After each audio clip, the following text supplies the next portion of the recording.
Então a gente vai falar então da transição planetária, né? Esse tema, né, que eu já venho abordando desde as outras palestras, que a gente falou aqui da linha do tempo, né? Que a doutrina não explica dessa forma, né? Quando a gente lê Kardec, ele passa por esse processo, mas de uma forma diferente, né? Onde ele sintetiza várias literaturas, né? Onde tem a obra dos Espíritos, que dita para ele, né? As questões lá do Livro dos Espíritos. A partir do Livro dos Espíritos, então, ele constrói as obras, que uma delas é a Gênesis, né? Então, na passagem dessas últimas palestras que eu fiz, a gente está aqui debruçando então sobre a tríplice espírita, que é a ciência, a religião e a filosofia, né? E aí eu trouxe uma referência do livro Espiritismo no Tempo, que ele explica esse processo, e na última palestra, né, que eu falei aqui desse ponto, onde eu trouxe uma síntese, né, da época medieval. Então hoje a gente vai fazer esse entendimento, né, do horizonte espiritual, né, que Chico traz como referência a regeneração planetária, né? E aí a gente fica entendendo, será que essa regeneração planetária a partir de 2030, 2050, e na verdade a gente está nela, né? Então é isso que a gente vai entender um pouquinho aqui. Então, a transição planetária é o nome que se dá ao período em que o planeta se impulsiona a sair do nível de consciência específico de uma dimensão para ir a outro mais evoluído, cujo objetivo é atingir o processo de regeneração. E então a gente vai entender esse processo de regeneração, ou seja, a regeneração da nossa consciência, do nosso espírito, no sentido evoluído e progressista da coisa, né? De maneira que a vida se torne mais fraterna e feliz, né? Então a gente vai para um mundo onde a gente sai de provas e expiações e a gente vai para uma dimensão, saindo da terceira dimensão, indo para uma dimensão mais feliz. Tudo perfeito? Não, não é tudo perfeito. Vai ter as questões ainda a ser desenvolvidas da moralidade do ser humano, mas a sociedade um pouco mais igualitária, né? E aí a gente vai entender um pouco mais esse aspecto. No caso específico do planeta Terra, podemos considerar a transição do chamado período das trevas, correspondente ao nível de consciência de terceira dimensão, para o período da luz. Corresponde ao nível de consciência da quinta dimensão, né? Já estamos passando por grandes mudanças do século XXI, de modo que esse processo de transição planetária já está em curso, como eu falei. Então, ele já acontece. E a gente já passa por isso. Então, por exemplo, a pandemia é um sentido deste, né? Onde as pessoas e os indivíduos se recolheram, passaram a fazer uma maior reflexão daquilo que em meses antes de estourar a pandemia, o que as pessoas se conectavam, por exemplo, com necessidades materiais, e o aspecto de você não poder sair da sua casa, o aspecto dos lugares estar fechado. A gente teve um momento de fazer a reflexão se aquilo realmente é o que mais agrega valor a nós, né? Ou o que agrega valor a nós é a gente entender esse processo, entender o que realmente é benéfico para a gente, né? Entender quando a gente tem um status social onde a gente tem o poder, e esse poder, como eu estou utilizando, se eu estou utilizando para ajudar as pessoas a sair de uma inércia, ou eu estou usando esse poder para ludibriar as pessoas e eu continuar com poder, ou eu ampliar o meu poder. Então é nesse sentido que a regeneração planetária ela caminha sobre os questionamentos dessas ações do homem, né? Que nos afasta de Deus, do Ser Supremo, né? Então, de modo esse processo já está em curso, porém vai ocorrendo de forma relativa, lenta, gradual e inadiável. Ou seja, a gente precisa entender que tudo que se refere à espiritualidade, ao desenvolvimento, o autodescobrimento, o autoconhecimento, ele não é de uma hora para outra. Aí é quando a gente pega a tríplice espírita na religião, na ciência e na filosofia, a filosofia que contextualiza, sintetiza as questões do comportamento e da ciência, e a ciência nos mostra como um exemplo de materialização. Então, por exemplo, quando a gente tinha nessa casa os eventos de materialização, ele tinha o objetivo de mostrar para nós que o plano espiritual existia, né? Ele não tinha um sentido mitológico ou um sentido místico de conquistar as pessoas, né? Mas ele tinha um objetivo de passar o que significa a verdade acima da ciência, acima da filosofia ou acima da religião, que é o ser divino supremo, o Criador, né? Onde a gente é a criatura. Então, como que a gente se conecta com isso? Como que a gente pode passar por esse processo com a consciência que a gente tem hoje, né? De querer dominar ou querer criar dogmas para dominar um grupo, uma massa, ou sair ganhando sobre as pessoas. É esse sentido que a gente tem que olhar, não só a doutrina dos espíritos, mas a gente tem que olhar o sentido progressista da sociedade, das cidades, dos estados, dos países e do planeta, né? Então, quando a gente tem tudo que a gente vem passando por hoje, essas catástrofes, Kardec explica que Kardec e outros que vêm antes de Kardec, né? Porque Kardec não começou nada do zero, ele deu sequência. E assim como Jesus, há 2000 anos, os espíritos puderam vir, como o espiritismo sendo a boa nova, puderam vir porque alguma literatura e alguma consciência os seres humanos, nós, tínhamos para adquirir esse conhecimento que a gente tem hoje. Tá? Então é nesse sentido que a gente tem que olhar a doutrina dos espíritos, que nós temos que olhar a nossa vida a partir dessa sequência, desse horizonte. Então, a gente conhecer a história é também conhecer a verdade, e a verdade te liberta, né? Conhecer a verdade vos libertará, né? Então, muitas religiões profetizam esse período, alertando para os conflitos de guerras, catástrofes que seriam sucedidas pelo juízo final, julgamento das almas. Isso, algumas religiões trazem essa questão dessa maneira. Então, posteriormente, seria instalada a Era da Luz, em que haveria a paz duradoura e seria estabelecida um governo baseado em princípios diferentes do materialismo em que vivemos. Podemos observar pelo Apocalipse da Bíblia e nas profecias de Nostradamus, por exemplo. Aqui, quando ele fala um governo baseado em princípios diferentes do materialismo, é isso. Não significa que é um aspecto político, mas a gente tem que entender que a política ela veio a partir das religiões. E aí foi o que a gente viu um pouquinho na era medieval. O quanto a religião impulsionava as decisões políticas. O quanto a igreja e as igrejas, porque a gente tem que lembrar que nesse processo não era só o catolicismo. Tinha várias outras igrejas que influenciavam isso, né? O próprio judaísmo, enfim, né? E então, quando a gente olha, e aí eu estou lendo esse livro, né? Ele conta um pouco de alguns filósofos, e alguns filósofos, né, quando a gente olha numa sequência, eu vou falar um pouco aqui, eles trazem também o pensamento deles, que isso definiu as relações humanas, e aí a gente criou conceitos como democracia, enfim, outras situações. A doutrina dos espíritos, ele traz e ele complementa essas referências do comportamento humano do dia a dia, né? O que hoje a gente chama de política. Então, política são as nossas relações, as nossas intenções, os nossos objetivos, né? Então, também a gente não pode esconder e separar essas questões.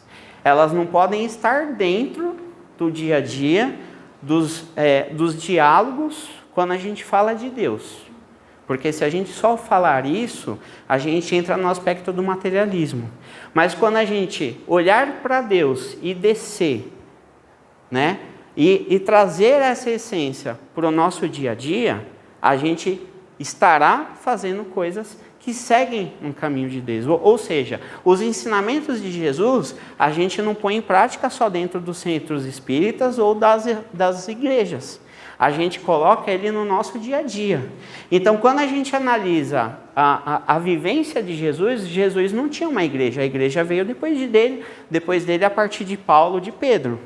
Jesus estava no dia a dia das pessoas. Jesus falava com as pessoas quando as mulheres traziam problema dos maridos e os maridos problemas das relações políticas da época, porque eu quero estar no poder de algum lugar ou porque eu perdi a minha terra por um sistema religioso da época.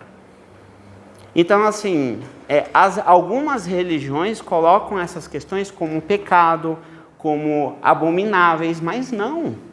Quando a gente olha para a essência de Jesus, Jesus estava no dia a dia dessas pessoas.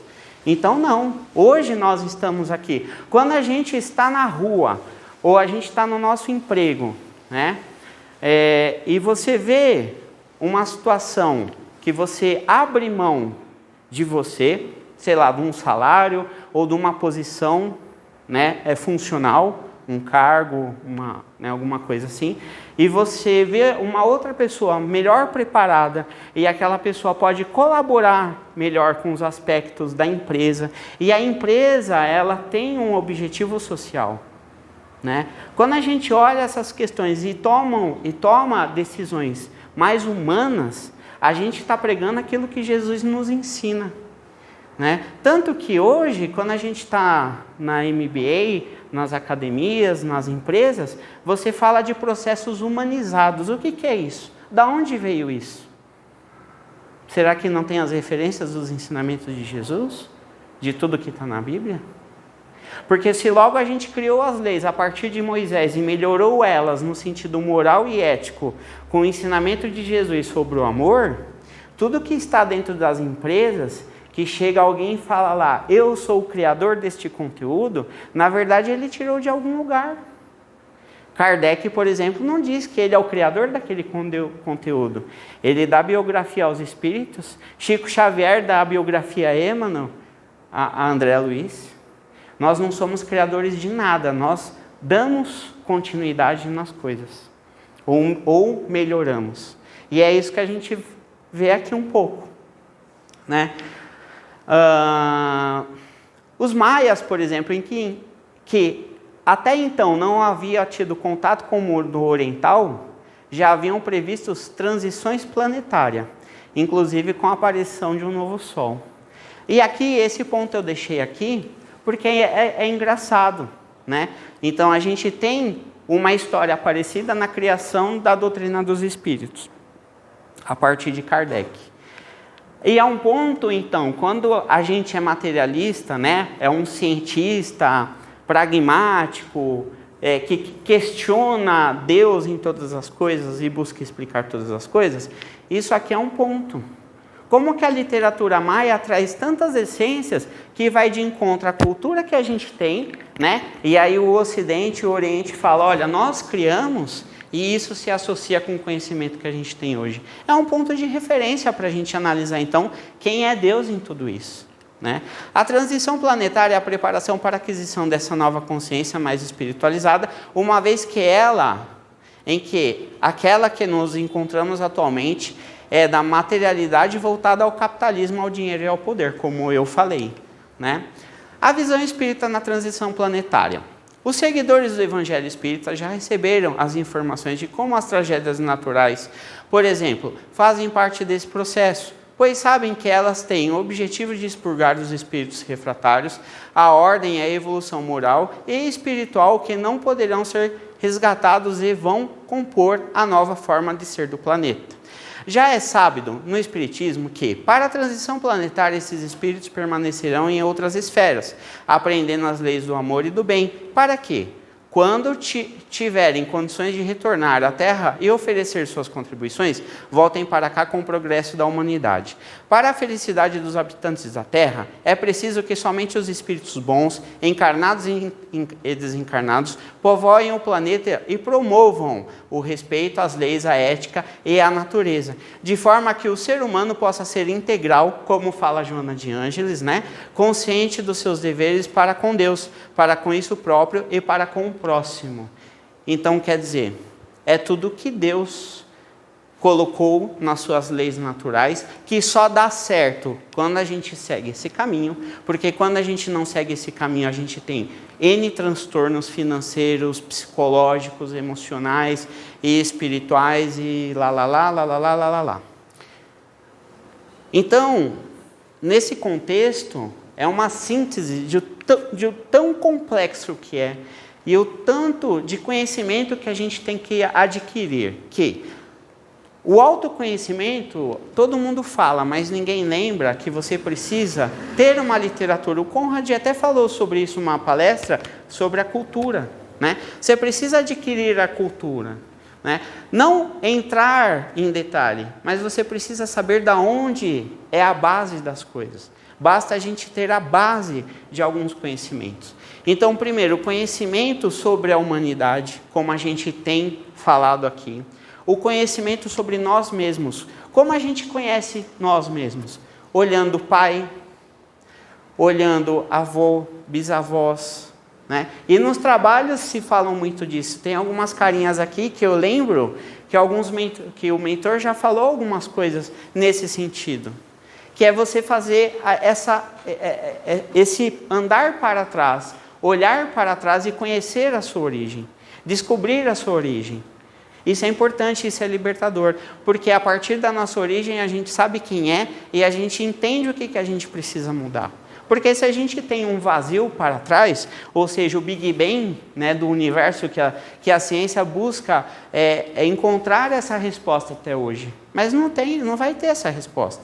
Mas a gente tem o Big Bang individual. Essa resposta a gente pode encontrar nos tratamentos de psicologia, nas tratamentos espirituais, terapêuticos, seja lá o que for, mas o mais eficaz é a gente sentar com um familiar, um pai ou uma mãe. Se não tem o pai ou a mãe, é aquele tio que está bem longe lá, que ninguém mais dá trela para ele, mas ele viveu na mesma época. Essa traz a referência, para a gente entender os males que a gente tem hoje. Né? Se eu tenho um vício, se eu tenho um problema comportamental, se eu tenho as brigas sem resposta com o irmão, com um parente, enfim. É aqui que a gente começa a poder progredir um pouco. Né? Aqui eu vou passar um pouco. A transição planetária será de natureza mais moral, num convite ao ser humano para a mudança do comportamento. É isso. Então a gente precisa entender quais são as ferramentas que a gente tem para a mudança do comportamento. Porque assim, é muito vago eu falar para vocês que é o autoconhecimento. Conhecer o quê? Qual é o autoconhecimento? Aonde eu tenho que acessar essas ferramentas? História. Como que a gente muda a humanidade? Né? Eu trabalho na parte administrativa, né? E eu tenho alguns conhecimentos na área de projeto, de processos. E a área de projetos, ele tem uma tese que são as boas práticas. O que é as boas práticas? São as experiências adquiridas que você documenta. Aí chega um novo gerente de projeto, um novo administrador por uma determinada situação, e ele tem um problema para resolver naquela empresa. Onde que ele vai acessar esse conhecimento? No material de boas práticas. Eu vou ler o histórico da empresa. Né? Todo mundo fala isso para o mundo corporativo, para o dia a dia, para a questão material, mas ninguém fala isso para a nossa essência. A gente tem que trazer todos esses conhecimentos que estão no mundo do poder e trazer para a nossa vida. Porque o mundo do poder não vai dar esse conhecimento para cada um de nós. Porque é deles. Eles têm como deles. Mas esse conhecimento é do universo. E todos nós devemos acessar. Então, começar o ser humano na transição planetária na visão espírita. O ser humano é um espírito em processo de evolução intelecto-moral que atravessa os diferentes níveis para desenvolver o instinto, a inteligência, a consciência e a intuição, que é tudo isso que se fala na doutrina dos espíritos. Chegando dessa forma à realidade espiritual que ele é original e deveria ser ativa, que é o que eu falei. Né? São esses conhecimentos que são da nossa essência, que são originais de nós. Quando a gente pega a essência da encarnação e reencarnação, qual que é? Eu tive uma vida passada, de falhas, que eu melhorei alguma coisa, etc e tal. Aí eu tenho uma programação espiritual e venho para uma nova encarnação. O que é isso? a composição de uma experiência e de um histórico. Só que eu, na consciência atual, eu pouco vou acessar esse inconsciente. É um projeto. Esse projeto não está no poder, no mundo do poder, das corporações, das organizações. Por que a gente não entende que está na nossa vida também? Para a gente acessar ele, e vem o ponto. Quando se fala do livre-arbítrio, o que é o livre-arbítrio? O livre-arbítrio é uma ferramenta para a sua liberdade, que você tem limites. Nós temos as leis naturais e as leis divinas. Elas definem que você pode fazer tudo o que você quer, assim como as leis dos homens, não, ela tem limite. E esse limite é o que a gente precisa saber. Então, por exemplo, a gente tem uma geração, não estou aqui para julgar a geração, mas é uma geração que tem poucos limites. É interessante isso, é interessante porque quando a gente tira do ruim as coisas boas, a gente tem a oportunidade de estar livre. Então, essa geração está livre, o que é feito? Estou tirando algum benefício da minha liberdade? Não, porque eu não sei, eu não tenho esse histórico. Eu sou uma criança, sou um adolescente. Como que eu posso ter autonomia de decidir algo na minha vida com 16 anos se eu não tenho histórico de quem sou eu? De quem é minha família? Então, são esses princípios básicos que a gente tem que trazer para a espiritualidade.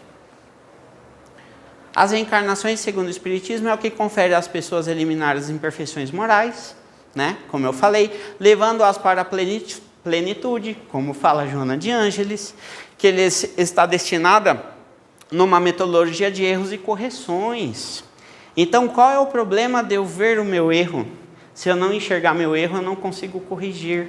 Então, eu posso errar, mas o que nos traz mais a liberdade, a libertação de qualquer coisa, é entender onde a gente errou e o que a gente precisa mudar. Quando eu tomo conhecimento disso, eu me sinto feliz.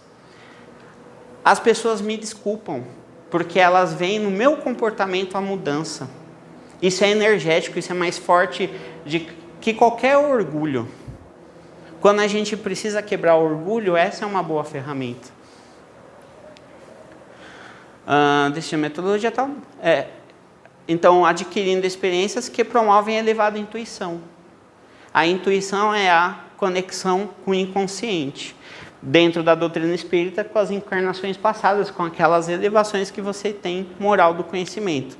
Diante do livre-arbítrio, o ser humano acaba optando por não assimilar esse processo de evolução, priorizando a consciência voltada aos instintos e à preservação material, ainda distante, portanto, pelo menos em quase totalidade na Terra, a consciência na era de luz. Né? Bom, esse aqui eu vou passar, então eu tirei esse material, né, desse site aqui, se alguém quiser dar uma lida, tá? Eu vou pular algumas partes aqui, porque o que está aqui eu já falei bastante. Então, aqui eu trouxe uma referência dos evangelhos de Jesus, que é para a gente fazer um pouco dessa analogia, né? De algo que estava no passado e que está no futuro, e então eu faço um questionamento de avaliação. Então, nesse evangelho aqui das epístolas aos Galatas, capítulo 6, os itens 15, 16 e 17. Aí a gente vai fazer essa reflexão. Nós somos judeus de nascimento e não pagãos pecadores. Aqui ele faz referência ao seguinte, nessa passagem aqui, uma interação que Jesus teve, né?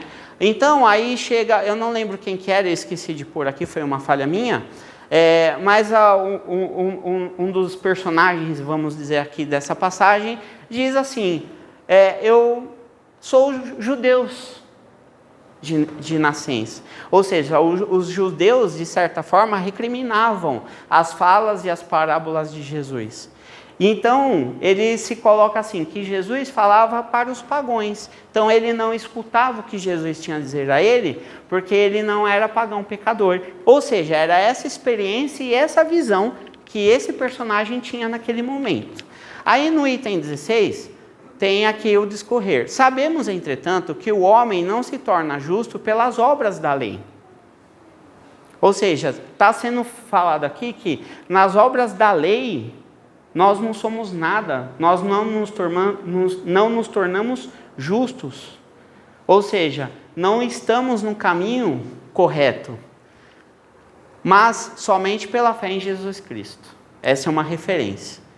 Nós também acreditamos que Jesus Cristo, ao fim de nos tornarmos justos pela fé em Cristo, não pela observância da lei, pois com a observância da lei ninguém se tornará justo. Ou seja, o que ele está falando aqui? Se você só olhar aquele seu dia a dia da lei, daquilo que você faz só no trabalho, se você não olhar para os aspectos de Jesus, que foi o que eu coloquei aqui na introdução, você não é justo, você não avança, você não se liberta dessas amarras que te trazem e te segura aqui embaixo, né?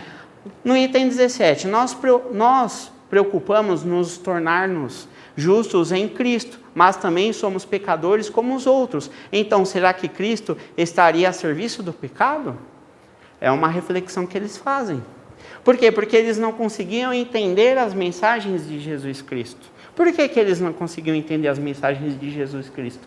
E Jesus Cristo, em uma das passagens dele, ele fala: eu não posso lhes falar todas as coisas. Por quê? Porque nós, humanos, e aquelas pessoas daquela época, não desenvolveram a experiência que eles precisavam para entender as palavras de Jesus igual a gente entende hoje, né? Então, quando a gente estuda lá na Federação Espírita, igual esse ano aqui eu estou fazendo o curso que fala dos evangelhos.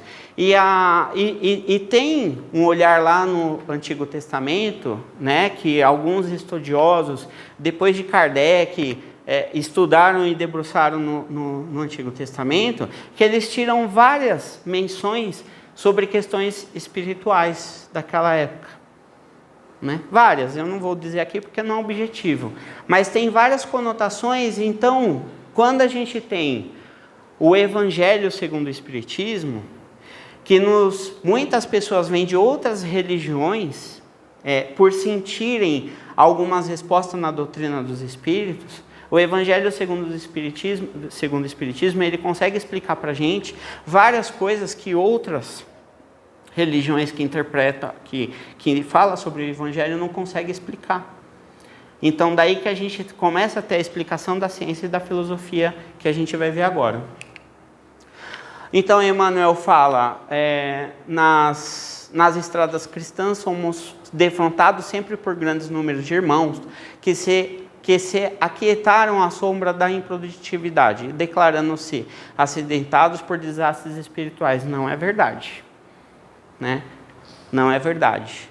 Quando a gente se aquieta nessa improdutividade, nessa inércia, a gente está aceitando uma condição que não é parte da nossa natureza. E aí é onde a gente tem todos os sofrimentos que todos nós passamos de formas diferentes na vida. Uns iguais e outros de formas muito particulares, né? Então, aqui na filosofia, a gente tem essas influências seguidas, interligadas, que trazem essa explicação durante a história, né? 500 ou 700 anos de Jesus, quando a gente tem Platão e Sócrates, e depois de Jesus, quando os pensamentos vão se evoluindo, vão se concretizando, e aí a gente tem até hoje esses pensadores, esses filósofos, que não é tão falado, mas a filosofia é algo vivo, não para mais, né? Então daqui que a gente vai entender um pouco da onde se tira esse aspecto filosófico da doutrina dos espíritos, né? Então Tomás de Aquino, ele traz a escolástica, que basicamente são os pilares da Igreja Católica, né? Para não me alastrar muito aqui, que o objetivo é mostrar essa sequência. René Descartes, então, que rompe esse pensamento da escolástica, que a escolástica nada mais de que dizer que a religião, né, que Deus, eu não lembro agora, mas Deus, a religião, enfim, tinha um aspecto que ele andava junto, né? Ou seja, então é quando a Igreja Católica então se coloca na única verdade sobre Deus, sobre Jesus, tá? Então René, com o pensamento dele, ele rompe isso, aonde ele traz a filosofia do penso logo existo, né? são compreendidas, né? Então, um pensamento baseado na compreensão científica, onde ele distingue a verdade. Ele traz esse contexto da verdade em não aceitar como verdade nada que não seja claro e distinto. Decompor os problemas em suas partes mínimas. Então, aqui a gente tem, por exemplo, uma referência da energia quântica, né? Deixar o pensamento fluir do simples ao complexo, ou seja, para mim entender este processo, enfim, que é autoconhecimento, né? Revisar o processo para ter certeza de que não ocorreu nenhum erro. Então, posso cometer os erros, entendo o que é isso e vou mudando. E aí, então, a gente tem essa referência, essa premissa que é da encarnação e reencarnação. Criando a ciência empírica, né? Então, algo abstrato, mas que está em algum lugar.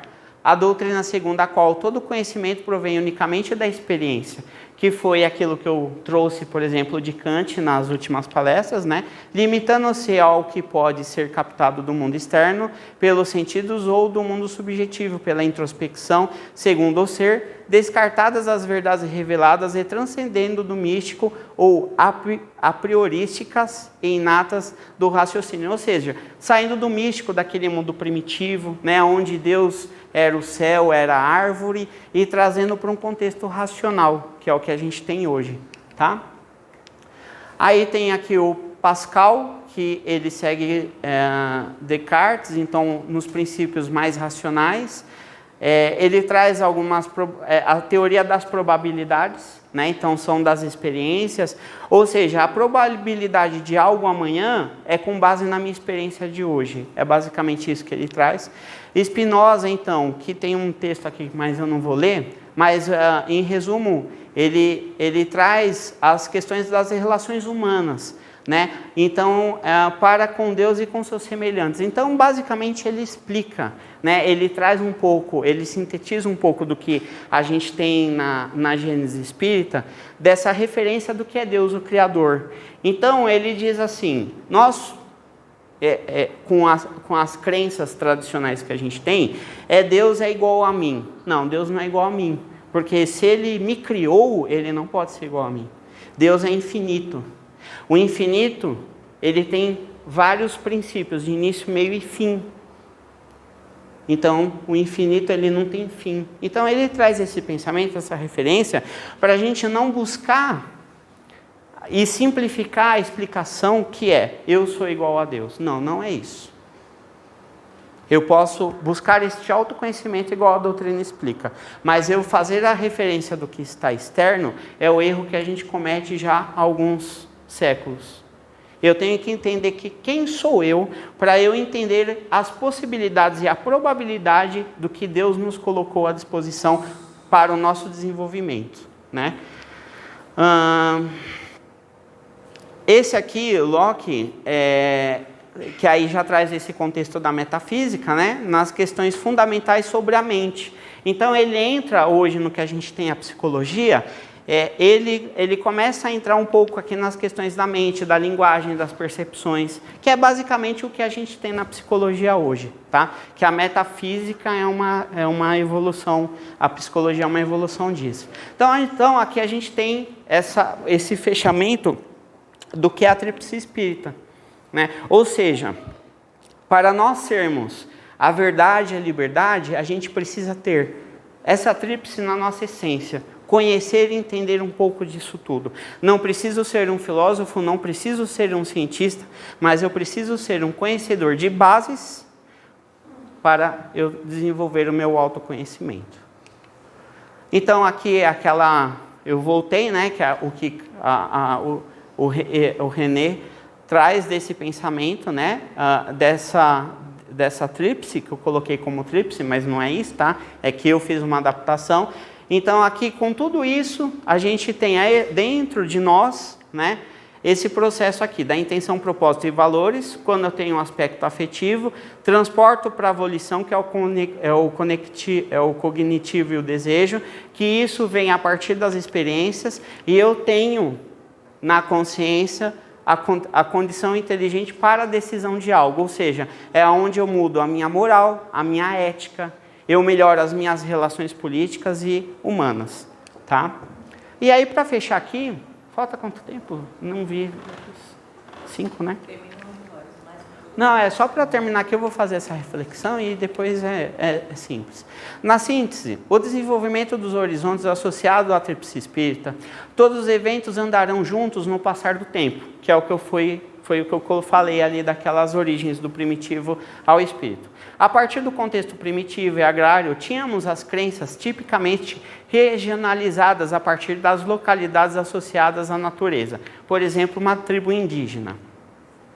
Fato que não destoa o ser mais evoluído da mesma linha. O que mais tarde é compreendido como fé em algo divino, nos deuses e mais tarde Deus, né? Então, o conceito grego era os deuses. Com a evolução e a vinda de Jesus, se passou o Deus único, onipresente, onipotente, né?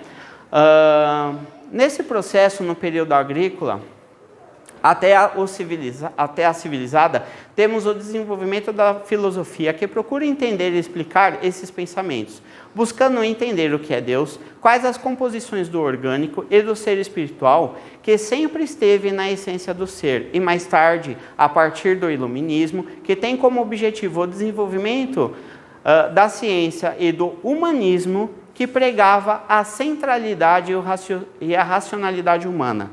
Várias obras foram desenvolvidas nesse período. Em especial, sintetizava a ideia de disseminação do conhecimento pregada pelos iluministas, a enciclopédia. Hoje nós temos o Google, a Wikipédia, né? Que vem com a crescente disso. Por isso que a gente não cria nada, né? Tudo se complementa. Se transforma e se complementa. Temos o desenvolvimento da ciência, que nos traz o conhecimento materializado e explicando os fenômenos da natureza divina, e assim compreendemos a essência do homem. Para, no período da Era da Luz, transição planetária, tomarmos consciência prática dos ensinamentos de Jesus. É assim, olharmos na natureza planetária do universo, o entendimento a partir de nossas experiências individuais.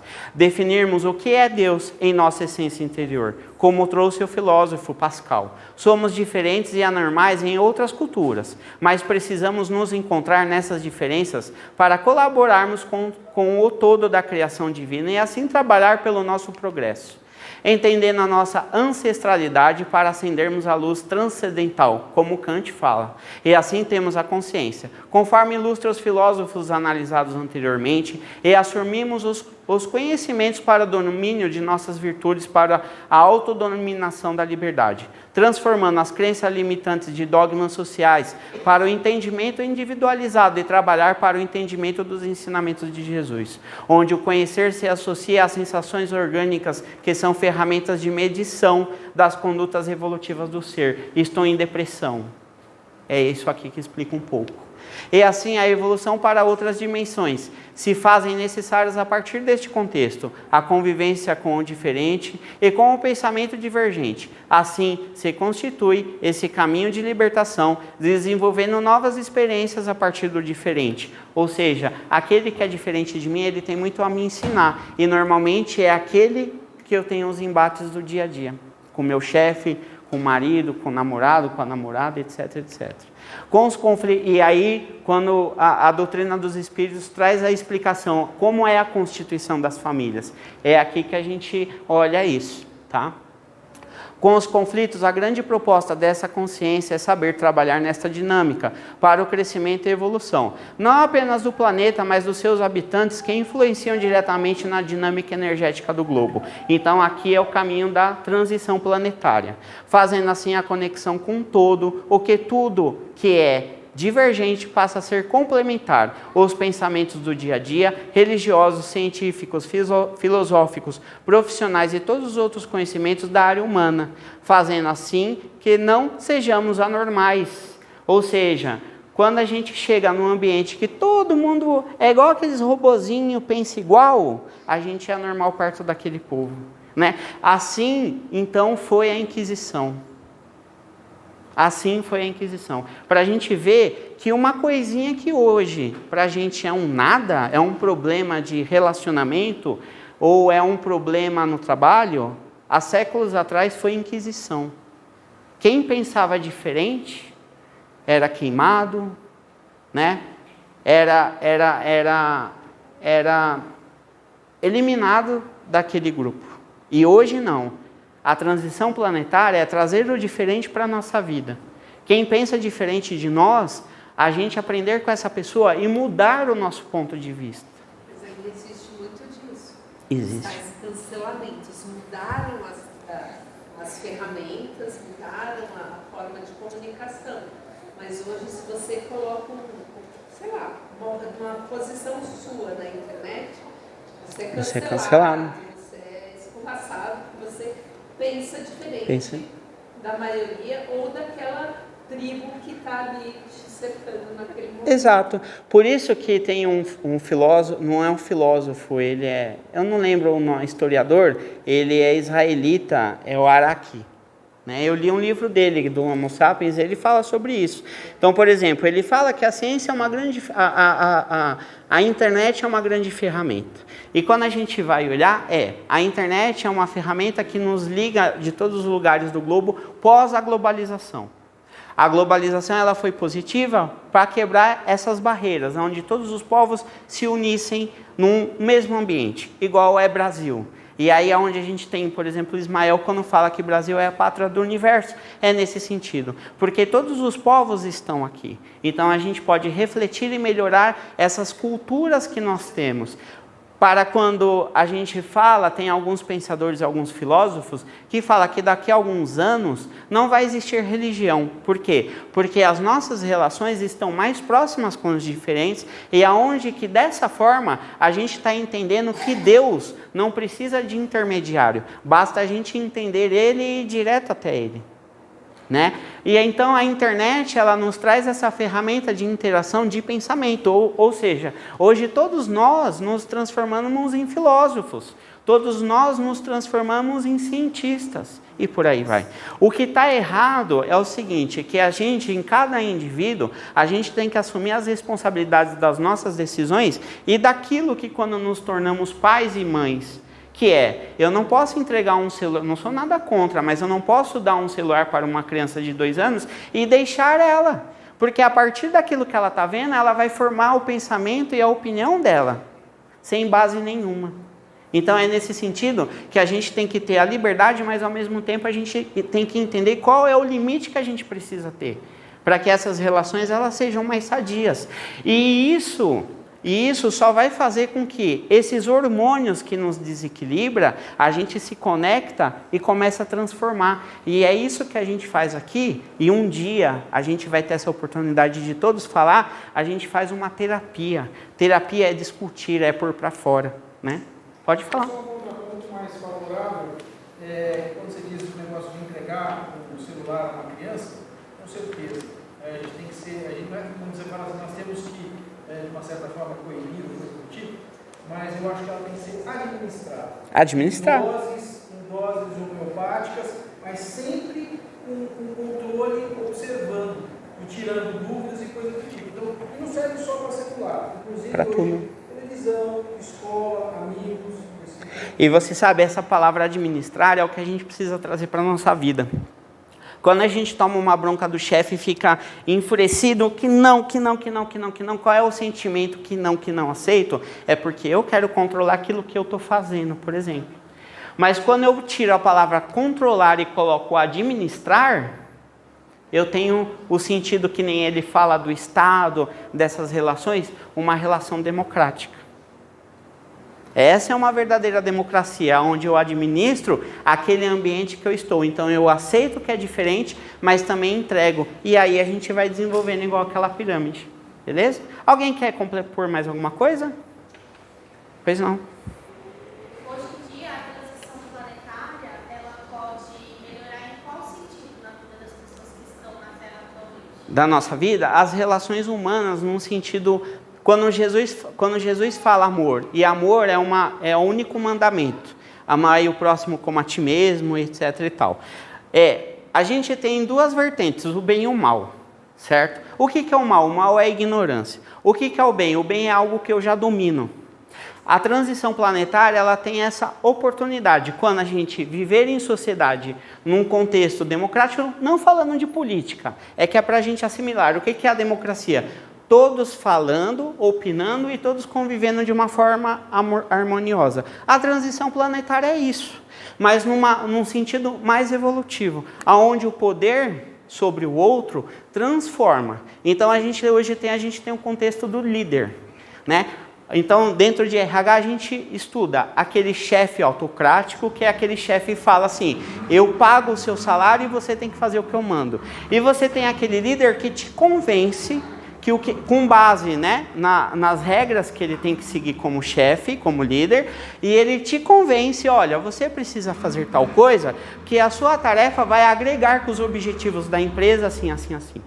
Entende? Ou quando você se relaciona com uma pessoa e essa pessoa já tem filhos de outros casamentos, né? Quando você chega, e aí então vem isso, né? Quando você chega, ali já existe uma vida constituída. Eu sou uma pessoa que estou chegando na casa dessa pessoa que tem 2 filhos, que já são criados e tal, tal, tal. Eu não posso mudar a história daquela família. Eu não posso controlar a história daquela família. Existe uma cultura, existe uma crença. O que eu posso fazer? Complementar. Mostrar que existe algo melhor. Ou diferente. Você entendeu? Então é isso que a transição planetária traz pra gente. Ou complementar. Pois não? Eu cheguei um pouquinho depois, eu não sei se você falou, mas nós atualmente estamos em qual grau de evolução planetária? Provas e expiações. Onde nós temos provas daquilo que fazemos e a expiação, que é a consequência, a ação e reação. Logo, eu vou fazer menos, com a transição planetária, eu vou ter menos atitudes ignorantes. Eu vou ter menos atitudes inconscientes, ou seja, mais voltada para o mal. Eu vou ter mais atitudes na transição, mais atitudes conscientes, mais voltada para o bem. Mas eu sempre vou estar em evolução. Então, logo o meu entendimento eu não sou o certo de tudo, mas eu cometi um erro e estou num processo de evolução. A 5ª dimensão é mais ou menos isso. Tá? A 5ª dimensão não é só um filme. A 5ª dimensão é uma energia que a gente traz a partir do nosso pensamento. Tá? Essa é a verdadeira 5ª dimensão. Não, é que a ciência traz, né? Ou, por exemplo, a frequência 5G, né? Ele tem um pouco desses aspectos que a ciência já traz. Então, por exemplo, não tem nada a ver, tá? Eu só estou fazendo uma comparação para a gente entender como que as coisas evoluem. Então, a Adriana fala muito isso. O que está em cima é o que está embaixo. Então, como que a tecnologia evoluiu para o 5G e nós, conscientes seres humanos, vamos ficar inerte no mesmo lugar? É dessa forma que a gente sai do materialismo para o espiritualismo, para o espiritual, né? É a gente entender. Então é isso, né? Tem até uma palestra que ela fala muito isso, do que está em cima está embaixo, e ela explica melhor. Isso eu vou deixar para ela falar. Mas isso parte do ponto principal de tudo isso é autoconhecimento. Autoconhecimento. Eu só vou conhecer você se eu me conheço. Exato. Porque tudo que está em você também vai estar em mim. Exato. Tudo que eu fizer para você, estou fazendo para mim. Isso. Sabe? É isso que liberta e faz com que nós saímos desse mundo, né, de prova e expiação, para o mundo de transição. Regeneração. Né? Regeneração. Conheça-te a ti mesmo. A ti mesmo. Essa verdade, ela te libertará. Isso. Onde está isso? Em cada um de nós. Amar ao próximo como a si mesmo. Isso. Eu tenho que me amar. Isso. E é que eu não coloquei aqui, mas tem um desses filósofos que fala sobre isso. A verdade não é um pensamento, a verdade é querer fazer. É uma ação. A verdade é um verbo que antes tem uma ação, é querer fazer. Né? É isso. Tá? Aqui essa fechamento é tudo que a gente já falou, que todos entenderam. Então o mundo seria mais ou menos assim, ó, todo mundo junto, unidos, com uma cultura melhor, uma maturidade humana melhor, com um comportamento mais desenvolvido, com um relacionamento mais harmonioso, vivendo de um para um e de um para muitos. Né? Então aqui a gente tem a base que seria essas tríplices. que Kardec traz: o corpo, a alma e a mente, a religião, a ciência e a filosofia. É isso. Obrigado.